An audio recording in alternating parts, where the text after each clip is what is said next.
got Porzingis, you got Holiday, you got Derek White, you got literally, I would say what?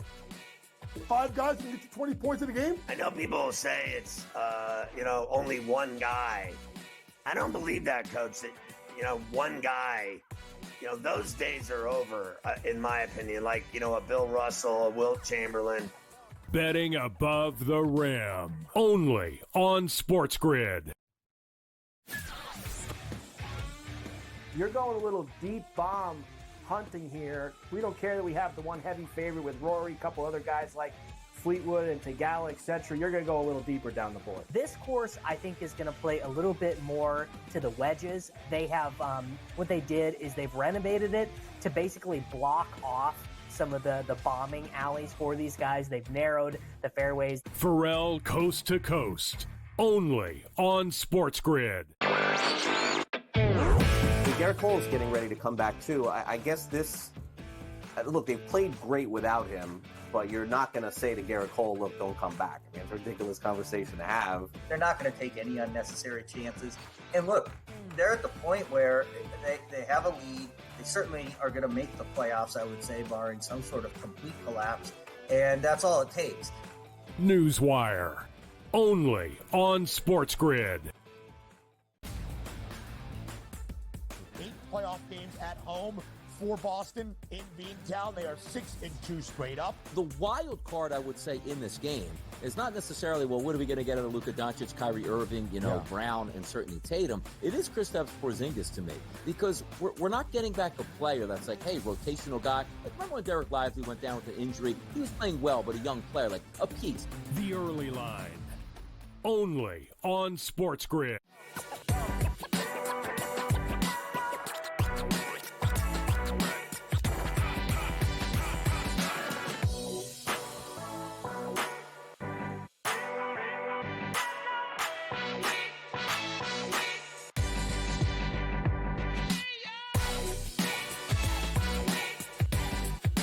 It's Pharrell on a bench in the biggest way possible, hanging out the bad seed, broken in a bad apple with a bad attitude. We are live in New York City, the Big Apple. Ooh. People dressed in plastic bags, directed traffic, some kind of fashion shake-it-up. And in Monmouth County, New Jersey, near the Stone Pony, with the illustrious Coach James Young, tagging along and running it, Foster's Lager, Sammy Cheers Malone Yarnell, Preston Pacer, and Matty Dore, the ball carrier, thus is betting above the rim on a Saturday, brought to you by BetMGM. Well, the draft is all over but the shouting. And free agency, the door opens tomorrow evening. And then you have the California League, the Salt Lake League, and the Vegas Summer League all rolling. And it all begins, of course, on July 6th with Bronny's Lakers playing the first game. Of course, they'll be on every single time the kid puts a uniform on, and they'll knob the Lakers like they always do. Coach, your reactions coming off the draft. I know that it took me as long to get home from the SportsGrid studio as it took you to do the second day of the SportsGrid draft special. I pulled into the driveway as you were rapping. Hey, listen, there's nothing like Pharrell taking the Garden State Parkway and getting through Newark. If anybody doesn't know what I'm talking about, do yourself a favor. Stay away from it. But listen, it was an intriguing draft, Pharrell, because of the fact that people sat there and talked about like it wasn't a great draft. If you look at the top of Ricochet, the number 1 pick over Sarr. But there was intrigue, Pharrell. Guys fouled. There was picks that didn't make sense. We'll talk a little bit later about why I thought Charlotte reached for Tijan Salam, even though I thought he was a top 10 pick. Guy like Rob Dillingham. Oh, my God, he's going to the Spurs. This is great. No, he's not. He's going to Minnesota. What? And they got Terrence Shannon Jr., a.k.a. Walking Bucket 1 and Walking Bucket 2, to play in that backcourt. Zach Edey going to Memphis. Donovan Clingan dropping, obviously, to Portland. Dalton Connect going to the Lakers. Sixers, what are we doing? What's going on? So it was an intriguing draft, not just in the first round, but the second round and it was more to do with, yes, LeBron and Bronny, but some of the other picks that went. There were guys in the second round for all that are going to help out teams this year. So he opted out today, but that's the worst story in sports, that he opted out as if he's not playing with the Lakers. It's just stupid. We all know he's playing with the Lakers. They drafted Bronny to play with his dad, and that's a done deal. What was your reaction to just even last night, the DeJounte Murray trade? Pharrell, I looked at the trade and I was like, wait, that's all you gave up? Because when the trade came in, Pharrell, and you saw DeJounte Murray traded to the Pelicans, I was like, oh man, B.I.'s in the deal. Herb Jones is in the deal. Trey Murphy III's in the deal. One of those guys in the deal. And the first name you saw was Larry Nance Jr. Pharrell, simply put, Larry Nance Sr. right now probably got more game than his son. Now, Dyson Daniels is intriguing, but for a team like Atlanta, who doesn't control their first-round picks for the next 3 years, remember, their first-round pick in 2025, loaded draft, goes to the Spurs. Their 2026 first-round pick is, I think it's a pick swap, 27 goes to the Spurs. So to me, if I was Atlanta, I would have tried to get more out of it. There was talk about trade DeJounte versus Trey because DeJounte may have more value. So you mean to tell me Trae Young couldn't get you that or more? Shout out to David Griffin and the New Orleans Pelicans. I thought they absolutely fleeced the Hawks in this deal and should have got much more for a guy that had a great season in Atlanta this year. I mean, it's going to take a while for it to play out, though, isn't it? You got a first rounder in 25, a first rounder in 27. I don't care really, heads or tails over Larry Nance Jr. I'm like, whatever, okay. But let's face facts. And I mean, we'll talk about it later. DeJounte Murray didn't work out in Atlanta. And they have, frankly, stood by Trae Young through thick and thin, whether he likes it or not. Whether he's happy or not is irrelevant because he's making tons of money. I don't know what was it, 43 million, 49 million? What does he make in Atlanta? He's the highest paid Hawk. He's got it all. He's making a ton of money, and he's never, in my view, been happy there. He makes $43 million. I think he has 2 years left on his deal. Trae Young's only 25 years old, so he's relatively young. DeJounte Murray's 27. But to me, this is a franchise, Pharrell, that is just middling. But, Pharrell, they can't just, tank because they don't have their pick. The 25 pick they got from New Orleans is going to be the Lakers. So it's going to be, at worst, the Lakers aren't going to be in the lottery. So at worst, or at best, it's going to be 14, 15, and maybe in the early 20s. So it's not a huge haul. And obviously, the other pick in 2027 is a choice of the worst of, I think, one of them, I do believe, is the Pelicans. I forget. And the other one, I think, is Milwaukee. So maybe Milwaukee by 2027 is a bad team. But simply put, Atlanta's got to make more moves here. You got the next team I would look at, if Trae doesn't move, is I would look squarely at DeAndre Hunter. DeAndre Hunter that's got 2 years left at about $21.6 million. DeAndre Hunter that I think is one of the better 3-and-D guys in the league. And I think what you look at with Jalen Johnson, who makes far less money, he's going to get a qualifying offer, a team option. So he'll be picked up and they'll probably extend him. He's going to make less money than DeAndre Hunter. I think DeAndre Hunter's the next guy to watch to get moved by the Atlanta Hawks. Obviously, we're going to talk more about player movement and free agency. You've heard the rumors about PG going to the Warriors, but there's also heavy speculation that he'll end up in Philadelphia with the Sixers. Which one do you think happens? I think what makes the most sense for PG is I think he goes east and he goes to Philadelphia. The West is still loaded. If you put PG and you swap him out with Klay Thompson, right? Are they better than Denver? No. Are they better than Minnesota? No. Are they better than Dallas? No. Are they better than, maybe the Pelicans ought to come up? No. I think Memphis is going to be better. I think the Rockets are going to make a big jump. But you go to the East, right? You go to the East. You pair him as a shot creator and a shot maker next to Maxey with JoJo Embiid. You got three guys right there that can get you 75 points a night between the three. But right there, 25, 25, 25, or some combination. Joel probably with 30. So to me, that makes the most sense to me. Is going there. You don't think that he could do that with Steph Curry and let's say hypothetically the rest of that team, Kuminga, et cetera, that they could he's gonna pour it in wherever he plays. I don't care if he plays with either team, he's gonna still get his. But I ask you this, I guess my pushback is if he goes to the Warriors, where do you slot them right now? See, I think if he goes to Philadelphia, they're top 3, top 4. If you put them in the West with the Warriors, I don't think they're top 4.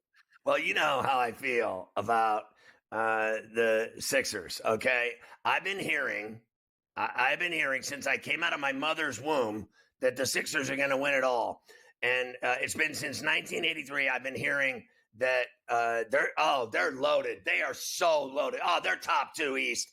They're playing in the Eastern Conference Final. I mean, JoJo, Maxey. I heard it with Harden. I've heard it with everyone. Harris. It never ends. They've mowed through 5 coaches. They never win anything. That's just all there is to it. They get him, they'll still lose because they always lose. They lost with Doc Rivers. I'll keep going. Brown. It doesn't matter who it is. They always lose. And you're always trying to sell me that crappy team that never does anything. Honestly, Steph Curry and Steve Kerr by themselves are better than the 76ers.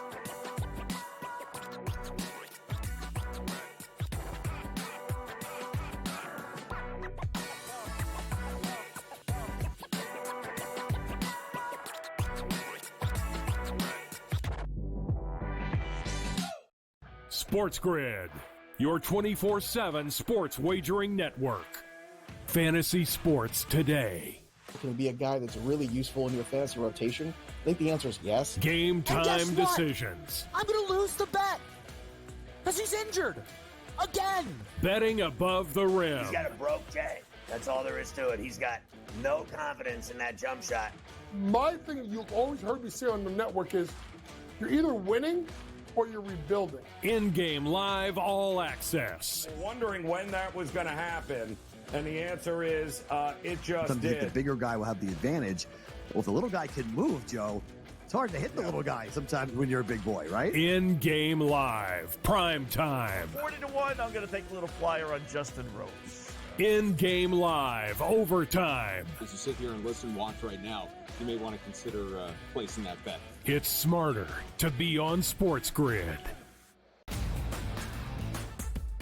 Technically, despite having the most wins in both the AL and all of Major League Baseball, 52 of them for New York, no longer the best winning percentage. You expect your front offices to hit that gas pedal when it comes time to get a better team on the field post All-Star break, because the one thing that you know from the Yankees and the Orioles is what, Ben? You're going to fight with each other throughout the stretch here, and you want home field advantage. The early line, only on SportsGrid. Despite me being a Yankee fan, I think Joe would deserve the label as Aaron Judge's biggest fan, not through any bias, but just through the amount of money that he's made anybody who's been betting on him. I just had him for that home run, and I'm going to go back to it today. That home run coming in at plus 230. Max Fried here, while he has been strong, this is Aaron Judge. Game time decisions, only on SportsGrid.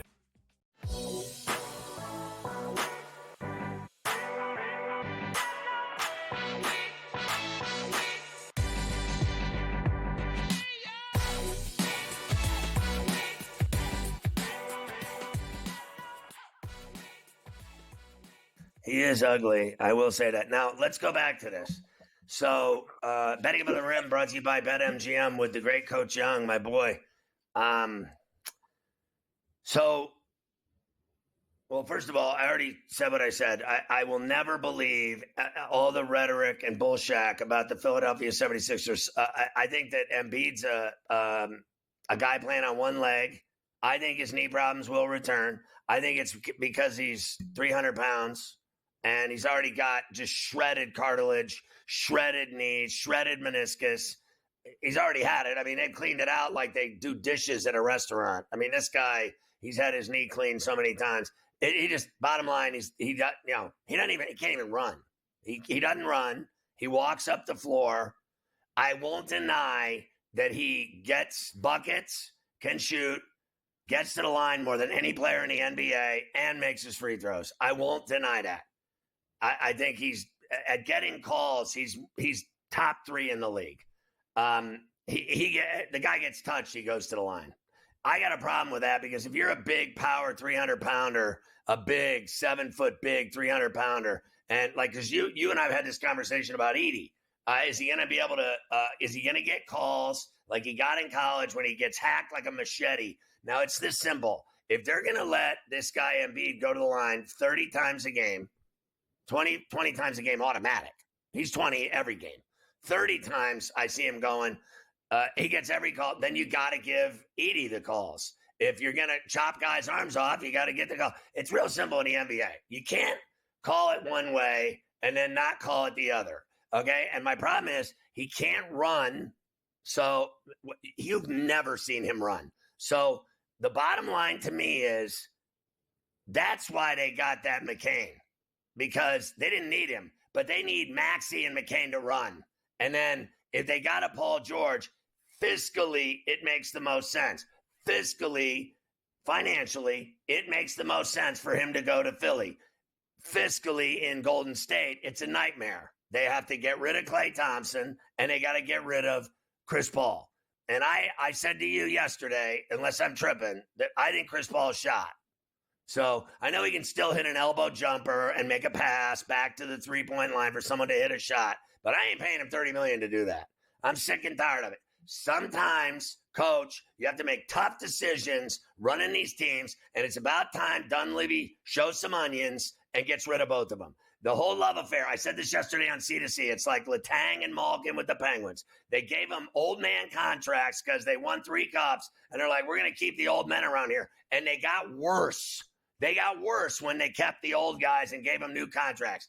The last thing the Warriors should be doing right now is keeping Klay Thompson and Chris Paul. That's all there is to it. Now, if they want him, they got to get rid of both of those guys. Philly doesn't have to do anything to get Chris Paul. They can pay him every penny he wants.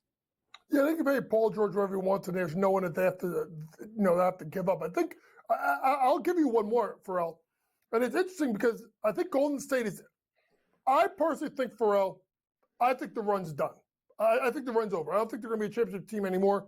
I think that ship has sailed. Fair enough. The question that you Philly's have never been on a Philly's never been in a window of winning. They never win. I get it.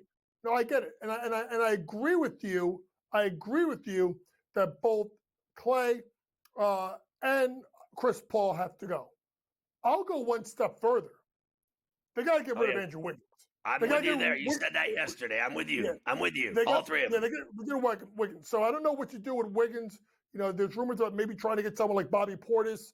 I like Bobby Portis, but he's old. I don't think he moves the needle.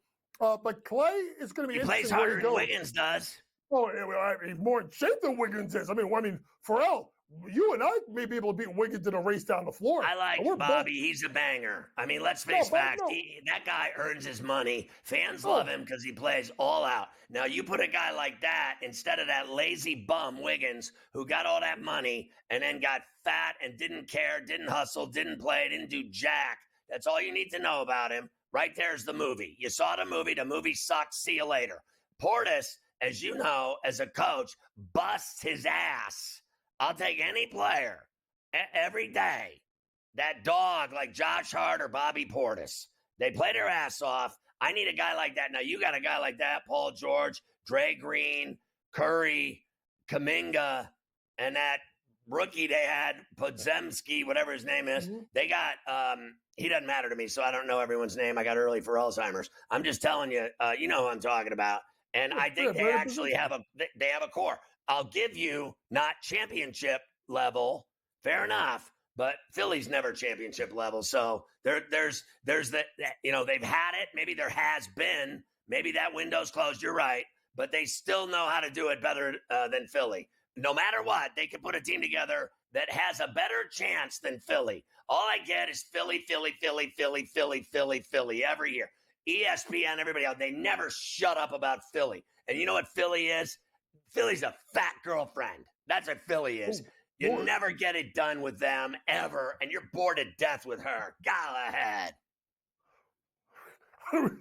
I ain't taking her to the pool. I don't even know how to respond to that. I will say this. It's clear as day. All right, Pat Foster, here you go. Doesn't matter what anybody does. The best team in the East are the Boston Celtics. But Pharrell, guess who's coming? The Knicks. The Knicks are loaded. The Knicks are coming. The Knicks are coming. The Knicks are coming. And folks, simply put, what I don't even want to. You know what? I'm gonna slow play this because I want to take my time with talking. You know what he's about doing the right Knicks. now? He's sitting there right now, Foster's Lager, literally running the show, giving himself a 18 banner tattoo on his forearm. While you're talking about how great the Knicks are, he's in there right now dabbing up a fresh ink. I seen him with all his tattoos the other day. He's putting a new 18 banner on his arm right now, not listening to one word you're saying. Here's what he thinks of the Knicks. Here's what he thinks of the Knicks. Listen, he's like this with the ink and the ink gun. He's like, that's what he's doing. He's not listening to us. He's getting a tattoo for Darryl Strawberry? I know he just retired his number a couple of weeks ago. I mean, that's 18 great. banners, son. Oh, I thought you meant Darryl Strawberry. My bad. Straw's all religious now. He's no fun anymore. He used to be fun when he did blow.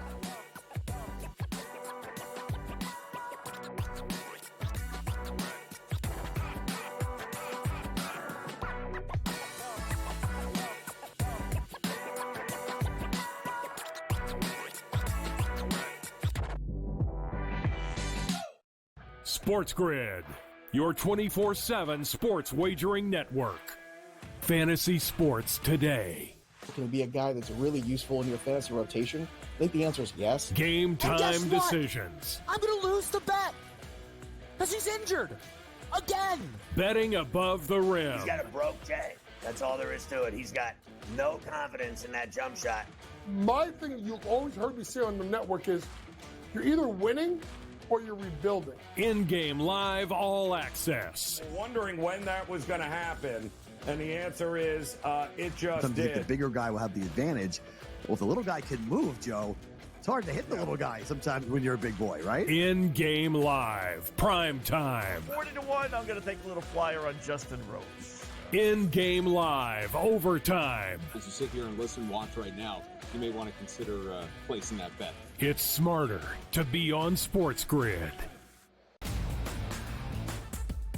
Technically, despite having the most wins in both the AL and all of Major League Baseball, 52 of them for New York, no longer the best winning percentage. You expect your front offices to hit that gas pedal when it comes time to get a better team on the field post All-Star break, because the one thing that you know from the Yankees and the Orioles is what, Ben?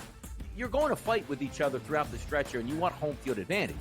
The early line, only on SportsGrid.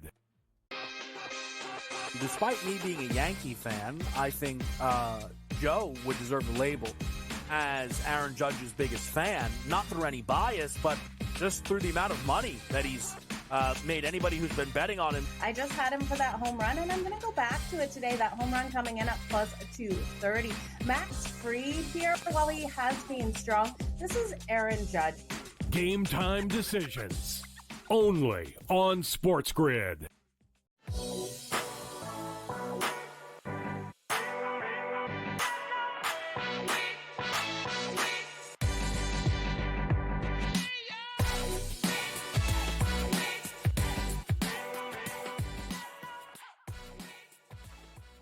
I don't know what's happening. He's yelling at kids and telling the mother something bad. It's just awful what's happening here, the behavior on this show. On a Saturday, Betting Above the Rim, brought to you by BetMGM. Let's get into some of this now. I want to go down the list here of guys and get your reaction on. Why don't you start with Reece Shea and Sarr?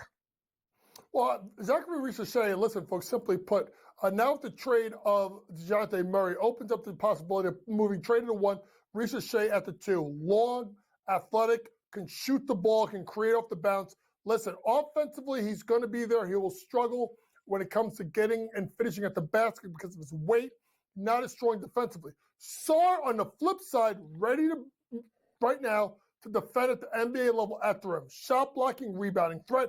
I know the rebounds are 4.5 per game. He'll do better in the NBA. The reason why he's going to be rookie of the year favorite right now on BetMGM, simply put, Pharrell, is that he's going to play big minutes. He will start at the center position because Washington doesn't have anyone else to play there. So Ricochet will be the favorite to win the Rookie of the Year. I don't think he will win Rookie of the Year, but he will be able to defend. He's got to shoot the ball better. Still a little clumsy with his footwork in the low post. Maybe he should holler at Coach Young. I'll give him some lessons. Listen, I actually believe that they drafted him because of his defense. I think the guy can guard, frankly, all 5 spots. I mean, he's long enough that he can get out on the perimeter and affect the shot. He's long enough to take on guys on the baseline. I've seen him play defense. They got this guy at the top, at the elbow, at the top of the key. They got him down on the baseline. They got him in the low block. He blocks shots. He alters shots. He is tall and swings and starts trying to block stuff, and it affects guys' J's. I never thought he was a great shooter, but he can definitely, in transition, pull up and hit a 3. He can shoot that shot. I agree with you on, I don't know about his mid-range game, and I agree that he's toothpick city for going to the 10. He'll get eaten alive initially, first couple of years, until he gets that 3-4 year look where they suddenly come on the floor for their 3rd or 4th year and they look like they've eaten the city they live in, right? Because they packed it on them, the pounds, the muscle, right? So right now he looks like a little teenager. And then in 3 years and 4 years, he's going to look like an NBA player and a man. Right now he looks like a little boy to me. But I think his promise for me is defensively. Mm-hmm. I think that was what they were thinking. I know that everyone always talks about, oh, this guy can score from anywhere. This league is sorely lacking people that play defense. And this guy can play defense. Most of the video that I saw of him playing in Europe was him on the defensive end affecting games. And I think the same goes for the kid Sarr with that draw. His I call it a draw. In hockey, they call it a draw.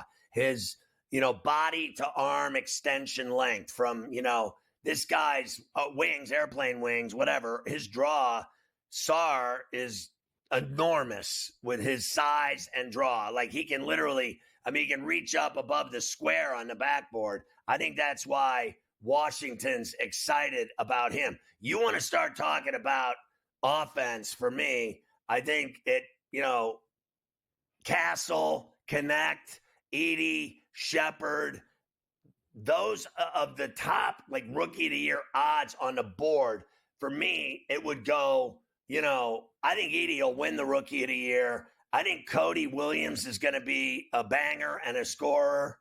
And I don't doubt your theories on Salon. I don't think Ron Holland can shoot for Shaq. We already know Reed Shepard is an off-screen shooter. He's a pure shooter. He can hit from anywhere. He got drafted 3rd because he can knock it down. And Connect, I think, is a bucket waiting to happen. What I like about him is Shepard is a shooter from off a screen. And to me, Connect is a shooter wherever he effing wants to be. You know what I mean, Coach? Like the type of player, I don't need a screen. I just need the ball, and I'm going to go get my space and shot. No, and we'll get back into it after the break. But, yes, I think Dalton Connect as a pure shooter, off-screen, deep, pull-up, to the rack. You could do whatever you want. He is going to be an absolute star, and he's the perfect player for the Lakers. So there's a lot of players we're going to talk about today on Betting Above the Rim. So settle in. Remember, tomorrow, our last Betting Above the Rim show. Drag.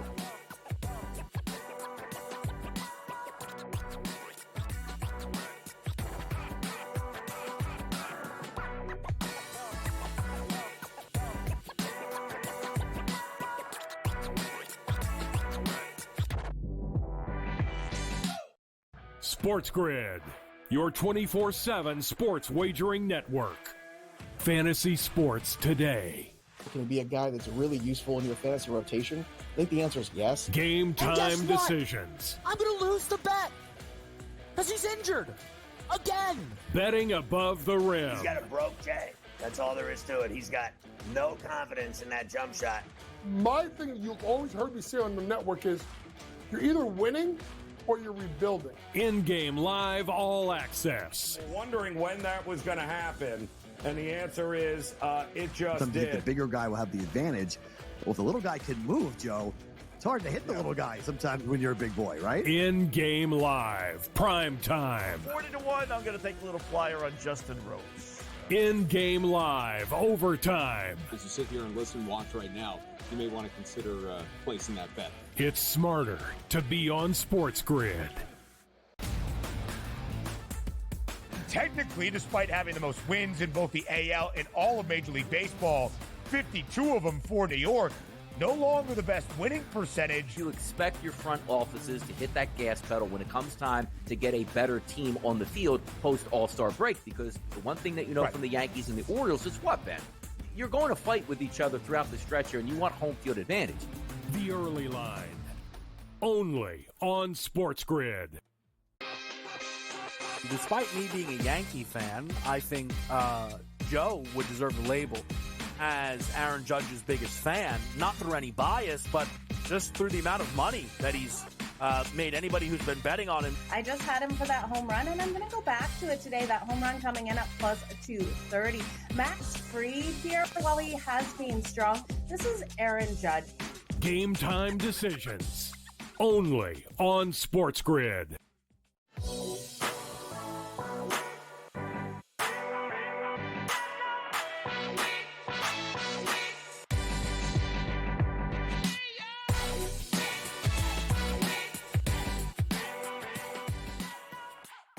Betting above the rim on a Saturday with Coach Young. I'm Pharrell in New York. So you and I are both on the same page with Edie and the Rookie of the Year odds. I think, I said it 1,000 times. Like, this guy is going to get his. I mean, I even said it yesterday that, like, a guy like Andre Drummond, who's a monster, this kid, 300 pounds, 7'4". Good luck moving him. He's literally a truck.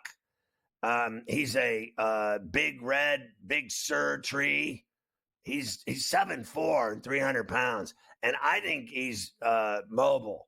I think he's got good footwork. I mean, in my opinion, his seal is the best I've ever seen in college basketball. His seal off, to get him the ball is easy. It's so easy to get him the ball in the low block, and then he just goes to work.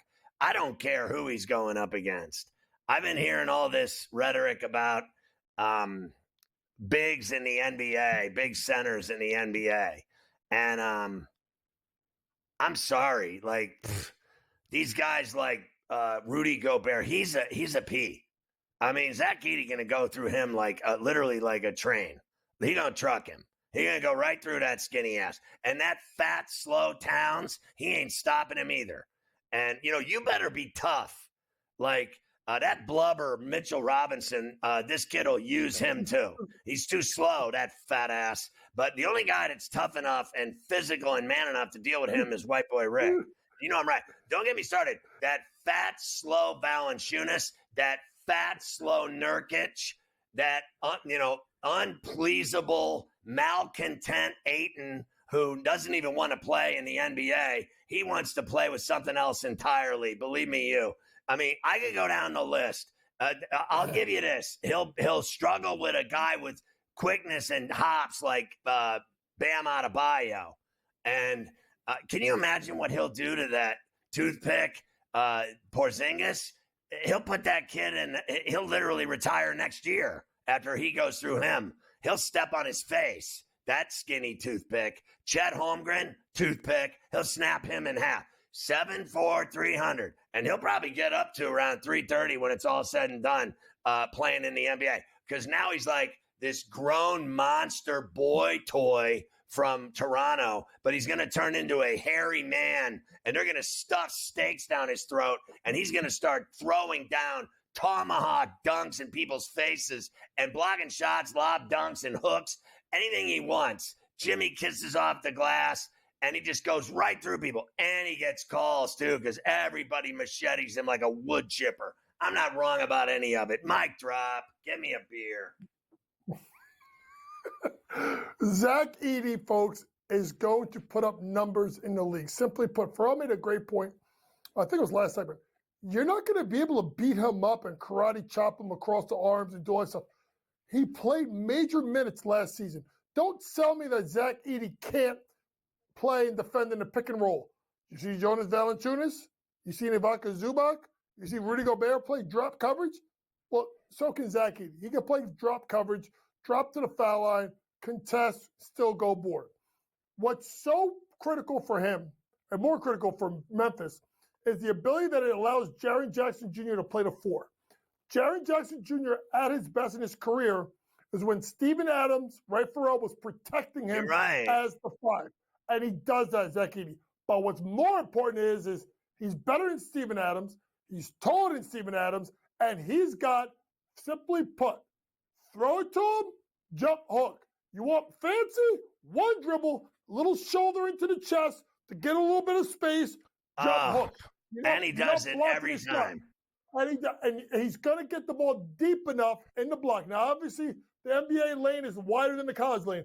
Doesn't matter. So 7'4", he gets that big foot to the front of the rim. He's scoring. And I think that's even more advantageous to him, Coach, is the space. He was playing in a smaller lane. A bigger lane, that means bigger problems for people trying to guard him. No zone. There's defensive 3 seconds. There's better spacing with the NBA three-point line. Everything lines up for Zach Edey to be extremely effective, folks. If he gets 25, 26 minutes a night, he's going to give you 15 points and 9 rebounds. Chalk it down right now. And if you guys pull up really quick, the odds to win Rookie of the Year, how many of those guys are going to score possibly 15 points a game? Sarr, no. Ricochet, no. Castle may come close. Connect, no, because he plays with AD and LeBron. It'll probably be about 10 or 11 points per game, right? Salam, no. You know, none of these Holland, guys. Cody Williams, no. Not one guy Holland, in the no. top 10. That's my point. Klingon, no, because he's got a bunch of guards that won't pass the ball, and Simon, Sharp, and Scoot. He's going to score. What he also does at his height, Pharrell, is he can rebound and lead the break. And now you got Ja with the ball, with space, and run the floor. I'm telling you, Memphis is a team. Remember, folks, a couple of years ago, they were damn good. They were a 2 seed. Memphis is going to make a major push forward this year, and a lot of it will have to do with Zach Edey. Let me say this, too. I'm willing to go even higher. I think that he can average between 18 and 20 points a game based on, and I do think he'll get that 25 minutes. And I also think that I've heard that, he'll never be able to keep up in the NBA. Oh, you mean the NBA where everyone walks up the floor and down the floor? You mean like watching the fat Serbian walking around? He might as well get one of those horses of his and ride it to the other end of the court because he never runs. He walks. It's a half-court league. That's all there is to it. I've heard, Zach Edey will never be able to get up and down. Are you effing kidding me? This guy played 40 minutes a night for the last 3 years, every single game. In the NCAA tournament, he never came out of a game once. He came out of one game. I think it was the Final Four. He came out for 2 minutes. I almost fell over when he came out of the game. He never comes out of the game. People say, the physicality of the NBA in 80 games. I've never seen the guy hurt. I've seen him kicked, punched, macheted, hacked, tripped, kneed, punched. He just keeps playing. And then what I also saw was everyone and their brother said he wasn't good enough. Not one school wanted him. Purdue's the only school that wanted him. Not one big program. No Cal. No, not one great program in the country wanted him. Not one. Purdue and Painter wanted him.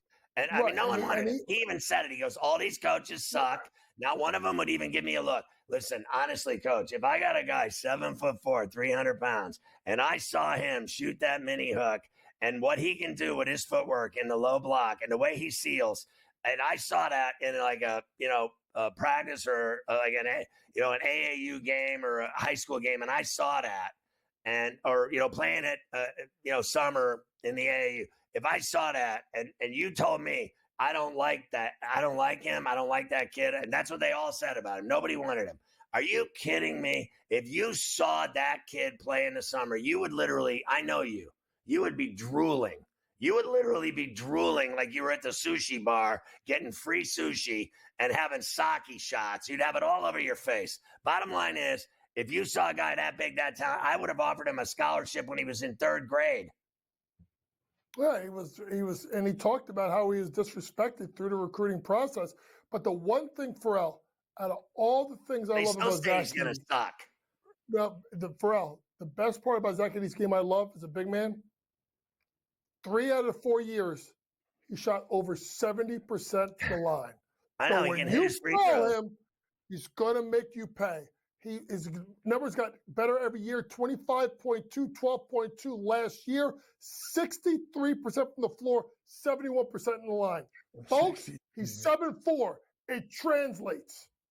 Yeah, when we come back, we'll talk about Holland, Salon, Bud Carrington, McCain, Daddy A, etc. Betting above the rim.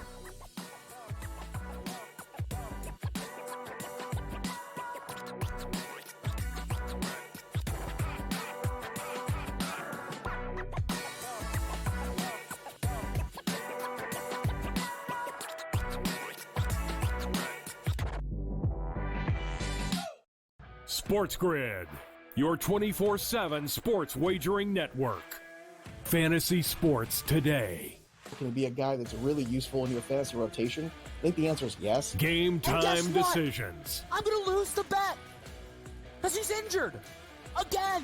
Betting above the rim. He's got a broke J. That's all there is to it. He's got no confidence in that jump shot. My thing you've always heard me say on the network is you're either winning or you're rebuilding. In-game live all access. Wondering when that was going to happen, and the answer is it just Sometimes you think did. the bigger guy will have the advantage. Well, if the little guy can move, Joe, it's hard to hit the little guy sometimes when you're a big boy, right? In-game live, prime time. 40-1, I'm going to take a little flyer on Justin Rose. In-game live, overtime. As you sit here and listen, watch right now, you may want to consider placing that bet. It's smarter to be on SportsGrid. Technically, despite having the most wins in both the AL and all of Major League Baseball, 52 of them for New York, no longer the best winning percentage. You expect your front offices to hit that gas pedal when it comes time to get a better team on the field post All-Star break, because the one thing that you know from the Yankees and the Orioles is what, Ben? You're going to fight with each other throughout the stretch here, and you want home field advantage. The early line. Only on SportsGrid. Despite me being a Yankee fan, I think Joe would deserve the label as Aaron Judge's biggest fan, not through any bias, but just through the amount of money that he's made anybody who's been betting on him. I just had him for that home run, and I'm going to go back to it today. That home run coming in at plus 230. Max Fried here, while he has been strong, this is Aaron Judge. Game time decisions. Only on SportsGrid.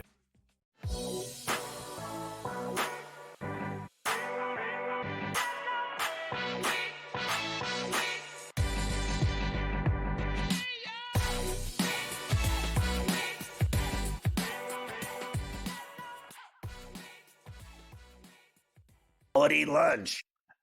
We had a really nice lunch at a really nice restaurant, and a cold beer to wash it down.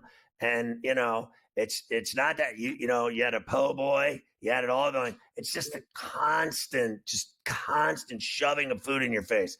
It's never ending. This guy, look at him. He is a putz. This guy literally eats like 20 meals a day. You would think he was in the NFL. Like where they try to pound on work out hard. 30,000 calories a day.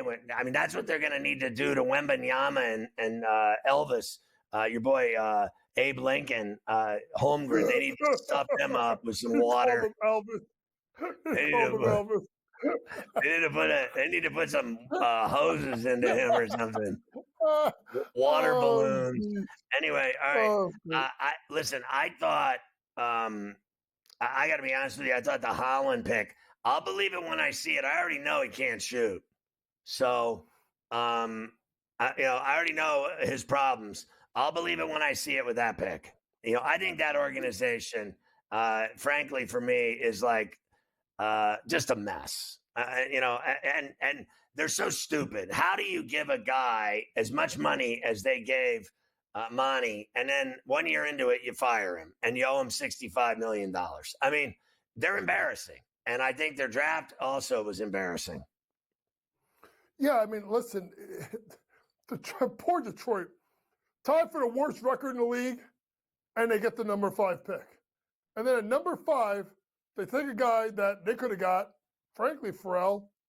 If they wanted to, they could have looked at a team like Memphis, who wanted actually Zach Edey. They could have traded down, right, if they wanted to. It didn't make sense to me because when you look at that young core, right, when you look at Cade, Jaden Ivey, Thompson, Duran, I don't think this kid is really enough for them. I would have went with Connect. I would have went with Bazelis. I would have went somewhere that, right, I would have went with someone that would have gave me a little bit more oomph. This is a guy that shot 27.3% from 3. He's a poor free throw shooter. Sure, he's athletic. Whoop-de-damn-do. He hustles. He plays good defense. Holland. But he doesn't do enough for me. I said, who isn't athletic at his size? If you're a top 10 draft pick in the NBA, you're can we stop with, are they athletic? Like, are you kidding me? If you're getting drafted in the first 10 picks of the NBA, you're going to be rich is what you're going to be. Athletic is just boring. Of course they're athletic. They can all ball. Stop. Yeah, I mean, I don't see how this kid's going to crack the starting lineup. Aren't you glad? Detroit, he needs him. Aren't you glad Connect didn't go there? I swear to God, like, I hate the Lakers, but I would rather see him flourish with it, spread out that Laker team and leave that kid open to see what he can shake and bake and do than to go to purgatory, which is Detroit, Michigan. I'm sorry. I know all my friends that live there, they all want to jump off a bridge. All of them, to a man. Yeah, they do, and it's just terrible. At one point, such a well-run organization. When you think about the Bad Boy Pistons in the '80s, winning the title, but they were good, like in even the early mid '80s when Isaiah got there. You think about the Larry Brown teams of the 2000s. What happened to this franchise? Big Daddy Rich. Yeah, I mean they made Daddy Rich. Let me tell you something. People talked about Pat Riley. People need to talk about Daddy Rich. Daddy Rich was. He had the drip. Clean. Oh, he had too much drip. Too much drip. I mean, he was sharp, Daddy Rich. But to me, when you look at this team, I don't know where they're going with Ron Holland. But to me, you look at the next pick at 6, and Tijan Salam, a guy that I was very high on, another guy you could have traded with Memphis. You could have moved down. You could have got draft assets and still got him. Tijan Salam, yes, it's extremely raw offensively. Leather guy. Got defense. Got upside. Got this. Got that. A Charlotte team, now besides getting Brandon Miller and LaMelo Ball, haven't made a good damn decision in 15 years as a franchise. It's Siberia. At all. Playing for them is like, I want every malcontent in the league to be traded to Charlotte. I think that's so if you got a guy that's never happy, like Ayton or guys like that, all of them needed, in my view, to be traded to Charlotte. And then the other place that's purgatory is Portland. I love Portland, great town, cool place, funky, trolleys, down by the river, the Rose Parade, all Gandhi, great place for beer and buds and everything else. It's really cool, except if you play basketball there, your career's over. I mean, if you go play for them, your career's over. I mean, even Clyde the Glide had to get out of there. And Lillard, he ain't never been the same since he left, and he never did anything when he was there either except score. He never played no D or nothing else. Now he won't even take pictures with kids. When no one's around, he's sitting at the fight. He wouldn't even take a picture with my son. And I'm like, dude, like, you don't even matter, bro. You just make way too much money and you never win. How's Portland treating you? You go to Portland, it's basically like going to Leavenworth. Poor Donovan Clingan. That's where Clingan's going. He's going to San Quentin. The interesting thing about this is, folks, in the last year, they traded for DeAndre Ayton and Rob Williams. And both of them are going to be gone. Like, Rob Williams can never stay healthy. Denam Ayton, Denam leaving because he can't Rob do Williams, anything. is he still in the league? Yeah, he's I know. He's in Portland. So they got these two guys. He's I worthless. told you how much I think about those two as you turn around and get down to Clingan. How does Clingan help you? He's a rim protector. He's a shot blocker. He's secretly good inside. He can rebound really well. And when you got Shaedon Sharp and you got Anthony Simons and broken foot in 2 months. And Scoot Henderson, who none of them play a lick of D, they need a rim protector. What's interesting is Ayton should be gone, Rob Williams should be gone, and the worst contract out of the three of them, Jeremy Grant, he should be gone too. Well, I'll give Grant this much. He can score. He's the only one up there. Him and Simons put the ball in the hole. That's about it. Honestly, I mean, you're better off selling weed in Portland than playing basketball for the Blazers. Honestly, They smoke a lot of weed though. they got a lot of trees out there. There's a lot of forest. There's a lot of flowers there. Stay put.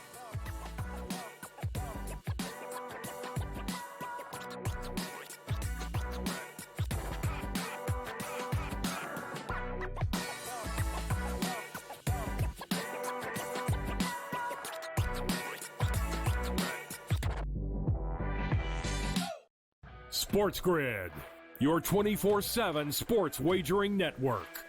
Fantasy sports today. Can he be a guy that's really useful in your fantasy rotation? I think the answer is yes. Game And guess time what? decisions. I'm going to lose the bet because he's injured again.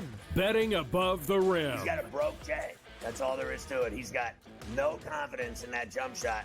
My thing you've always heard me say on the network is you're either winning or you're rebuilding. In-game live all access. Wondering when that was going to happen, and the answer is it just Sometimes did. the bigger guy will have the advantage. Well, if the little guy can move, Joe, it's hard to hit the little guy sometimes when you're a big boy, right? In-game live, prime time. 40-1, I'm going to take a little flyer on Justin Rose. In-game live, overtime. As you sit here and listen, watch right now, you may want to consider placing that bet. It's smarter to be on SportsGrid. Technically, despite having the most wins in both the AL and all of Major League Baseball, 52 of them for New York, no longer the best winning percentage. You expect your front offices to hit that gas pedal when it comes time to get a better team on the field post All-Star break, because the one thing that you know from the Yankees and the Orioles is what, Ben? You're going to fight with each other throughout the stretch here, and you want home field advantage. The early line. Only on SportsGrid. Despite me being a Yankee fan, I think Joe would deserve the label as Aaron Judge's biggest fan, not through any bias, but just through the amount of money that he's made anybody who's been betting on him. I just had him for that home run, and I'm going to go back to it today. That home run coming in at plus 230. Max Fried here, while he has been strong, this is Aaron Judge. Game time decisions. Only on SportsGrid.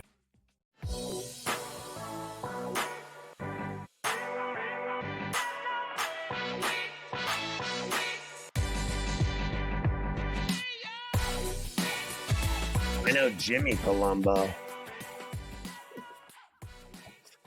All right, betting above the rim. Today, the Aces and Mystics in D.C. starts at the top of the hour. Vegas laying 13 and a hook, 174 and a hook, the total, Coach.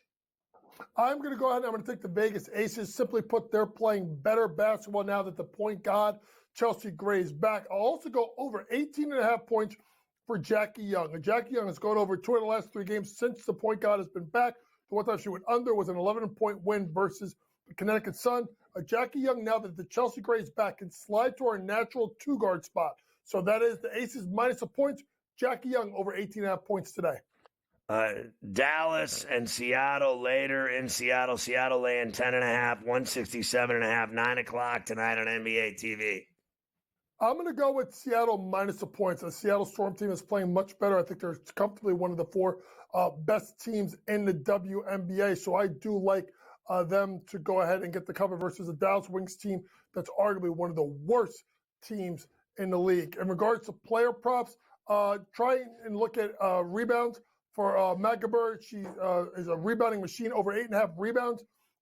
She will rebound the ball well. Dallas Wings she has to keep Tierra McCowan off the board, so she'll be playing inside. Magdeburg over 8.5 rebounds, and the Storm minus 8.5 points. All right, so let's go back to some of these other guys. What do you think of Washington getting Bud Carrington from Pitt? Like a stocky Lou Williams, right? Or Deion Waiters, a guy that can really, Bub can go get a bucket. He's got an ability to kind of bully ball people. For his size, he's got a secretly good pull-up game and can make plays. You'll see how he does. He struggles sometimes to catch and shoot threes, but I think this is a good pickup for his. Washington hit a home run. Obviously, we're getting Sar.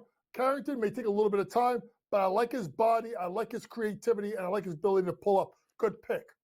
And McCain with Philly. Now, I said earlier why they did it. In my opinion, a lot of people didn't like that pick.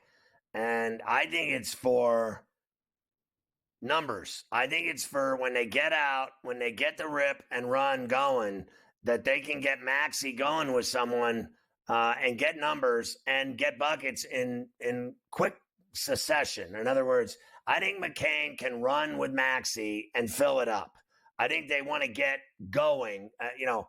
They got this big fella and just get the rebound, kick it out, and go. And they got someone now that can do it with him. Because, frankly, in my opinion, what they had before was old men, right? Like Lowry can't run, and fat and slow and old. And that's over with. That's why they got him. They got someone that can run with him and get out and finish and get out and get that shot, whether it's 3 or whether it's mid, whatever, attack the 10, whatever. Lob it, throw it up, and if the fat ass can get down the floor, get him a lob dunk trailing with a tomahawk in the middle, I got no problem with that. I think that's why they did it. Everybody's like, well, they didn't need a guard. Yeah, they did, because all theirs were fat, slow, and old. Well, they needed a guard. I just would have went with a Jacoby Walter or I went with a Dalton Connect because of his size. But simply put, can Jared McCain shoot the ball? Absolutely. One of the best catch-and-shoot guys in the draft. He doesn't have the ability to create off the bounce, so I would run him off the screens. Simply put, when they traded for Buddy Hield, that's what they hoping they were getting. This is a smaller Buddy Hield, a Seth Curry, who can shoot the ball from deep, pretty cerebral, smart player. Listen, he averaged 5.8 3-point attempts per game and shot it at 41.4%. The kid can shoot it, Pharrell.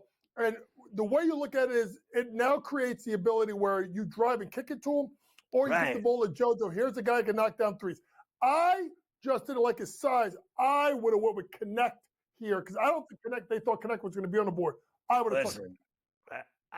Connect should have gone in the top 6, but he went 17. So let's leave that off the table right now for a second. We all know how good he is. But here's the deal. I honestly believe these people are so stupid that Maxey would be unhappy if they got another guy that's a ball hog shooter. And that's, Connect has become, he gets the ball, he shoots. He doesn't see anybody else. He gets his spot, his space, and he fires. I love players like that. But guys like Maxey, who want to shoot the ball 30 times a game, he only knows one person to give that ball to besides his own hand, and that's JoJo. He's not going to share with some kid coming out of Tennessee that chucks the ball 25, 30 times a game. Maxey don't like to share. He'll take his ball and go home to his mommy. He's a ball hog.